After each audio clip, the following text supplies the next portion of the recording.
Welcome, everyone, to Friday Night Young at Heart, featuring nursery rhymes, stories, songs, poems, Mother Goose, Aesop's fables, Lewis Carroll, limericks, larks, epic stories of the great operas, and such. To keep us all young at heart, I'm Father James DiLuzio, and I'm recording this morning on Friday morning because, you know, what do you know? That I had a little extra time in the morning and I thought, let me get this recorded for you. These are chapters 14 and 15 from the original Le Avventure di Pinocchio by Carlo Collodi. And of course, I'm summarizing them because I don't want to infringe upon copyrights, but so many of us are not familiar with the original.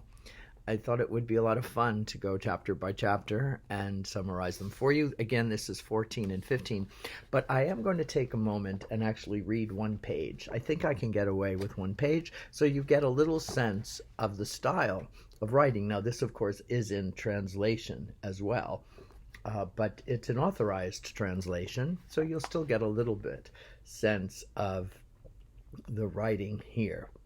Chapter 14, for not listening to the good advice of the talking cricket, Pinocchio runs into the assassins. Really, said the puppet to himself, resuming his journey, how unlucky we poor boys are. Everybody scolds us, everybody criticizes us, everybody gives us advice. If they had their way, they'd all take it into their heads to be our fathers and teachers, all of them, even talking crickets. Now, for example, just because I wouldn't listen to that gloomy cricket, who knows, according to him, how many disasters might befall me? I even suppose to run into assassins? It's a good thing I don't believe in assassins, and I never have believed in them either.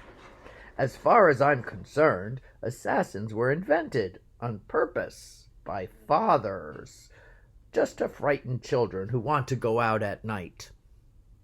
And besides, even if I happened to meet them here on the road, do you think they'd scare me?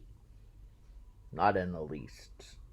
I'd go right up to them and shout, "You assassins there! What do you want with me?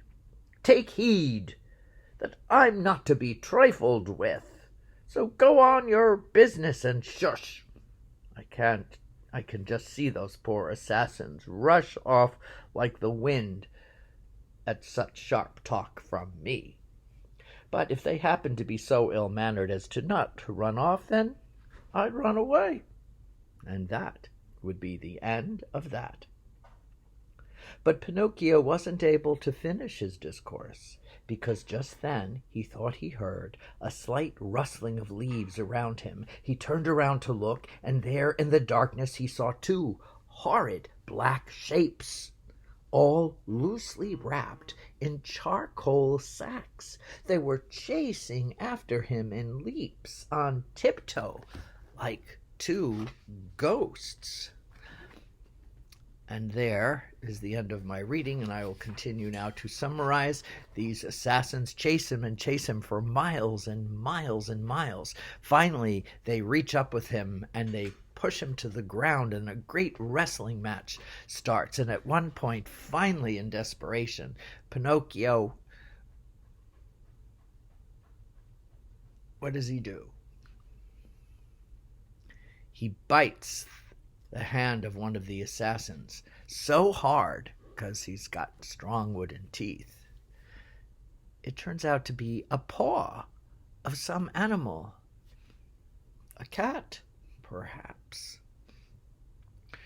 Coming to his senses, he realizes what they're after, and he puts the gold coins, remember those four gold coins that he was going to plant in the Field of Miracles? Well, he puts them in his mouth, under his tongue, so they can't see it.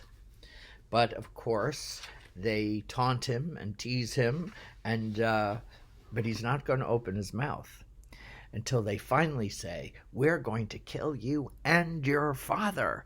And so he says, he opens his mouth. You can't kill my father, not my father. And they can hear, although he's mumbling it, they can hear the coins clicking in his mouth. Ha ha. And they chase him and chase him and chase him farther. He comes to a house and he thinks maybe he might find some help there. So he pounds on the door, and now we're already into chapter 15. And there he sees in the window a beautiful young girl with blue hair. And he says, please, please, let me in, let me in. I'm being chased by assassins. And she says, well, I can't let you in. Well, why can't you? Let me in. And she says, well, everyone here has died. Has died? But you're not dead. Let me in, let me in. She says, well, I can't. I'm dead too. But I'm waiting for my funeral buyer to come and take me away. Oh, please, please, cries Pinocchio, but the assassins catch up with him, still wrapped in their charcoal sacks, but one of course has a little blood going on. I think he lost a paw. Did I say? Yes. A cat's paw, no less. And they chase him, and they finally catch him again. After falling into, he has to cross a pond, and everybody's wet now, and then he still won't surrender the coins, so they tie a rope around his neck and they hang him to a tree, and he still will not spit out those coins. And so they say, well, you're tied so tight around your neck as you swing back and forth, and a great wind whips up, and poor Pinocchio swinging back and forth and knocking against the tree. And so they say, we'll come back tomorrow. You should be good and dead. Now, they did this not right away, because first they tried to kill him by taking their knives and sticking him in the back.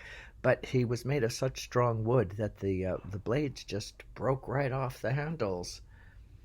Then, in despair, these assassins, who do you think they might be, go walking off and leave poor Pinocchio hanging there, and between the wind and his backing forth, the ropes getting tighter and tighter around his neck.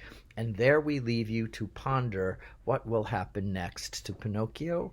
Have a wonderful weekend, and God bless. Bye, everyone.